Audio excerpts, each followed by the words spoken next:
What's going on, guys? This is Martyrs Brigade 99 coming to you once again with another session of Dark Souls PvP. Alright guys, we're back at it in the forest for a two-part series that I like to call It's a Dirty Job, but Somebody's Got to Do It. Alright, so, this is standard data right here. We're kind of dealing with gankers. And that's one of the main reasons why it's a dirty job, because I really don't care how so-called skilled you are, how much experience you have. Fighting against two players is difficult, right?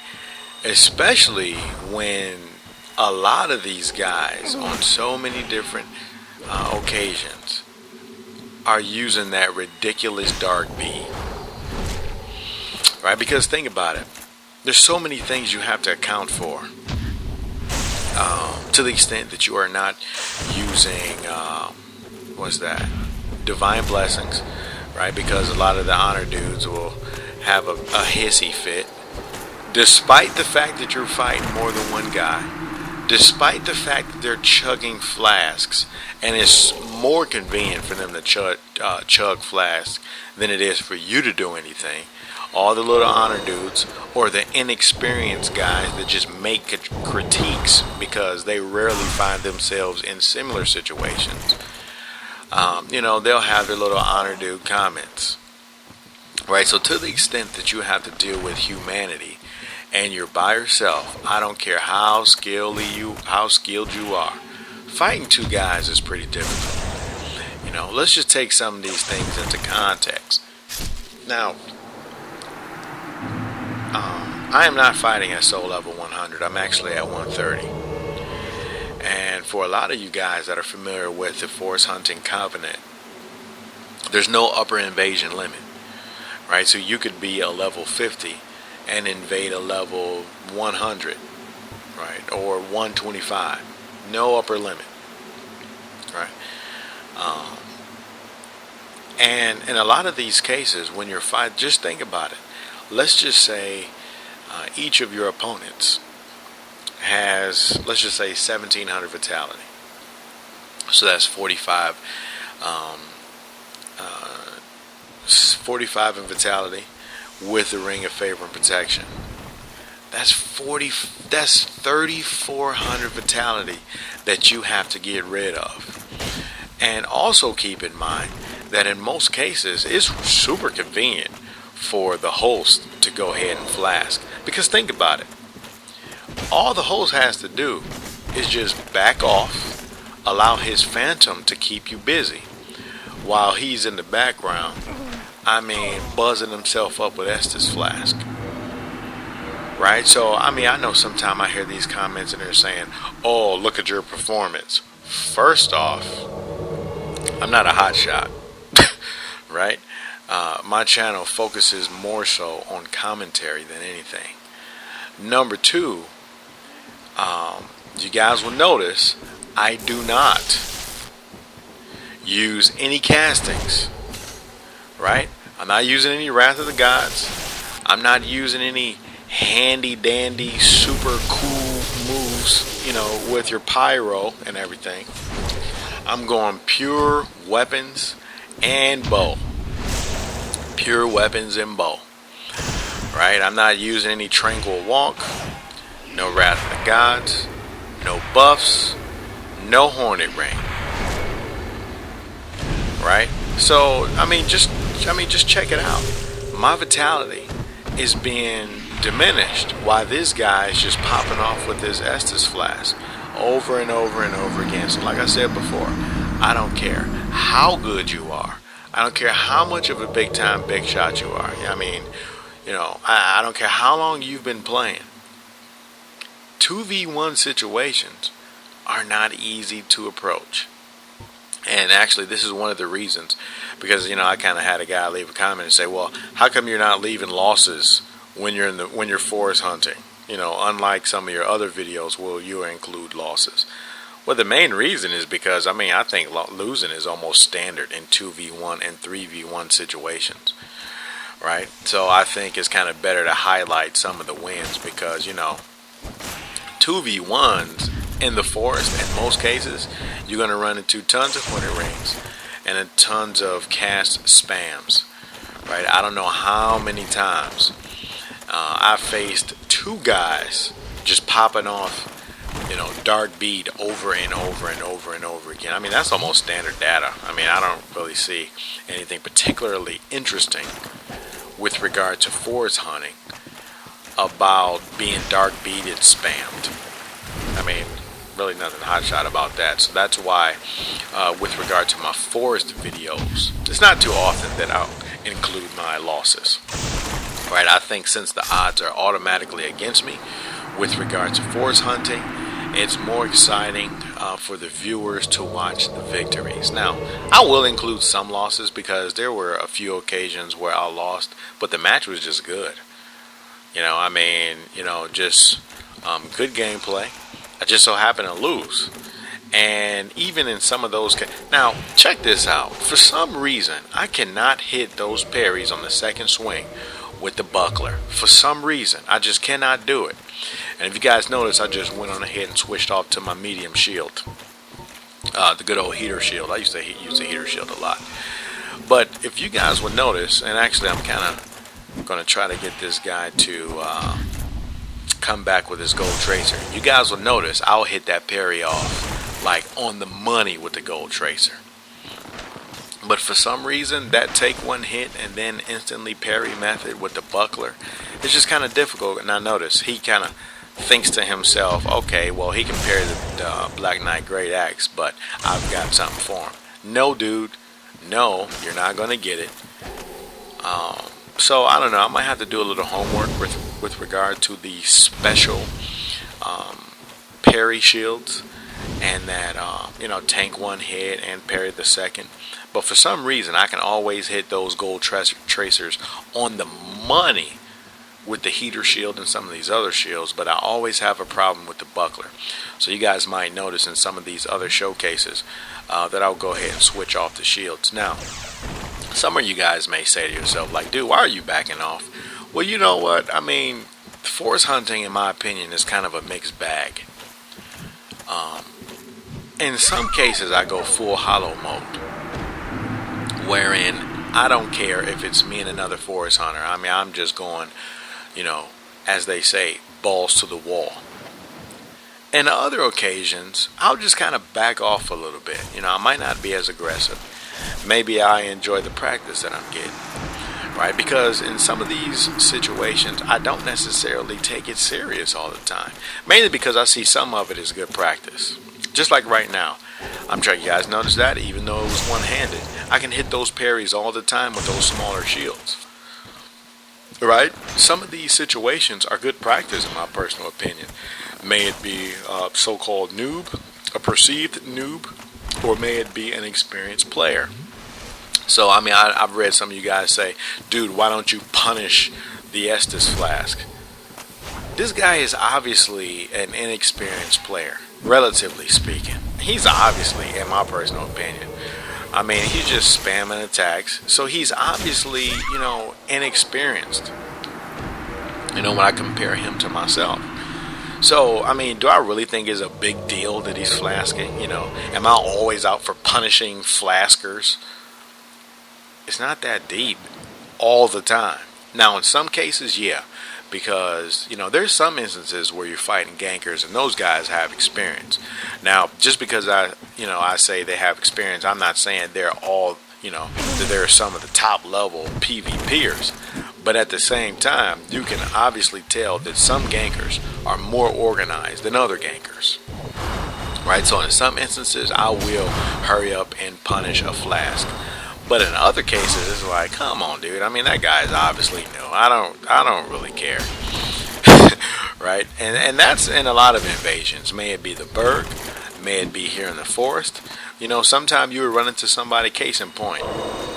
I just did a short video with me and some guy. I mean, he was looking so ugly with his Chandler bottoms and his Golem top. Then I'm like, you know what? I don't care how many times this guy flasks. I mean, he's obviously kind of inexperienced. right? So no big deal about that. You know, as a matter of fact, oh, and we have a rage quitter. This guy gets no respect, right? See, you're a big shot when you think you have the advantage, you and another player. But then when you get your rear end handed to you, you want to rage quit. Come on, dude, get off it. If anybody's going to rage quit, it should be me. I mean, hell, I was by myself. Well, excuse the language, but I was by myself for the most part. Alright, so what do we have here? Oh, okay, we have a dark wraith behind me. Is this guy by himself or what? See, so I guess this guy thinks he's a hot shot. Okay, he's just going after everybody, huh?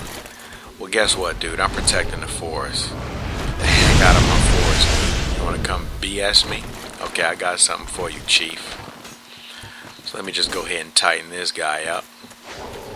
You know, because in most cases, I really don't see the point in messing with dark wraiths when I'm a forest hunter, or messing with forest hunters when I'm a dark wraith. Mainly because of the old saying, the enemy of your enemy is your friend.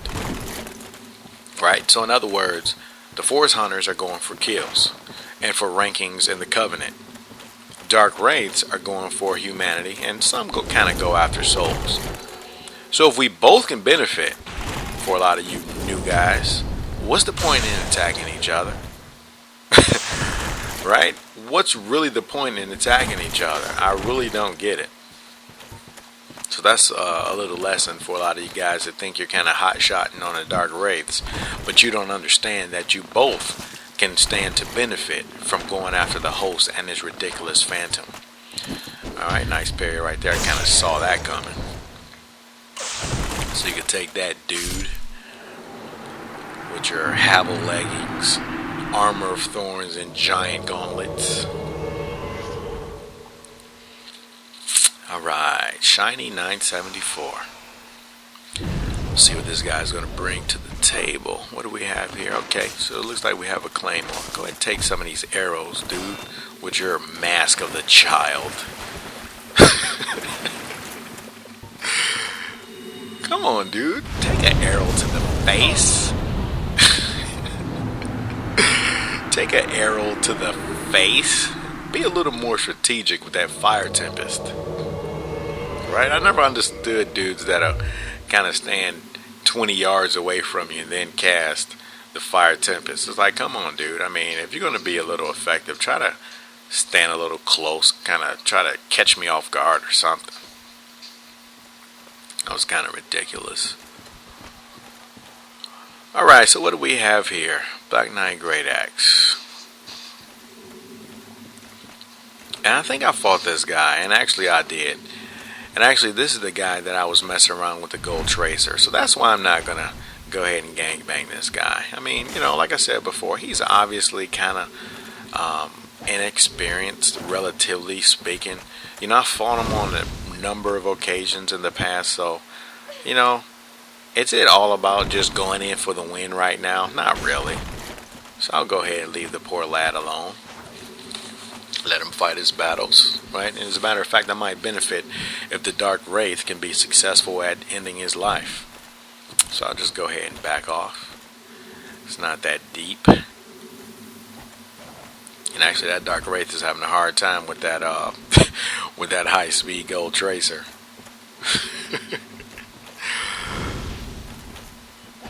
He's having a hard time. Come on, dude. Okay, so he's one of those guys that try to run up and parry you so he can try to get you on the first hit. And actually, you know, like I said plenty of times, that first hit parry is effective, right? But you take a lot of chances with that, you know, trying to parry on that first hit. You know, but I mean, to each his own, right? To each his own. There's definitely more than one way to skin a cat.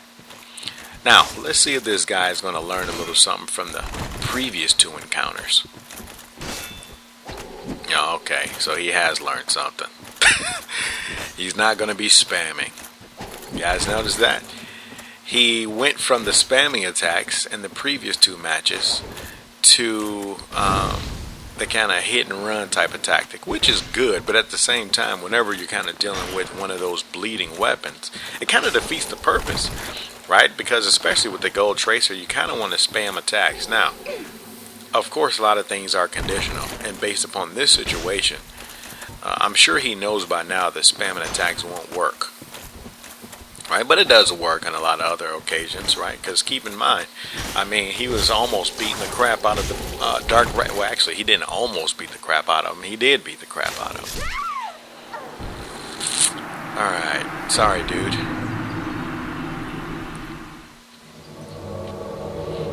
All right, so let's see what we have here. Is this a lone wolf, or does he have help?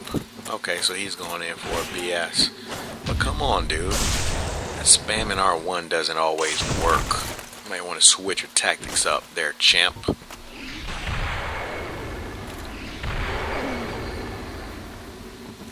Alright, so let me just pop him off with a few arrows. He's got his Darkwood Grain Ring. And actually, he might be a higher level. Right? Either he's a high level or he has low vitality because he's rocking the Havel's Ring and the Darkwood Grain Ring. So I'm going to have to kind of pay close attention to what's going on, because if you guys notice, he's Darkwood Grain Raining with, looks like, Silver Knights top and bottom and Forest Hunter Helm. Okay, so not only does he have a lot of endurance, but he also has Sword Dark Bead. Alright, so I finally landed that right there, and it looks like he had Giant's Gauntlets. You guys see that? See, it's so convenient for them to chug. Whereas me, on the other hand, I gotta pop off with the humanity. Now, I'm not really complaining with regard to that, because, you know, it just creates a situation within myself where I have to time my heals. I have to space out my attacks. And I kind of have to be strategic with regard to, you know, watching my vitality bar, knowing when to retreat, trying to create enough distance to where I can be able to pop off my vitality whenever the situation may present itself. And actually, I don't know why I didn't get that parry right there. That timing looked just about right. I hate when that happens. Okay, I had to escape out of that one. He almost got me. So that's an awesome opportunity. Go ahead and take advantage of it. Okay, so I finally got the timing right on there. Now, well, you know what? I'll probably leave that subject for the next video. Now, I've had a number of guys ask me why do I like the buckler so much.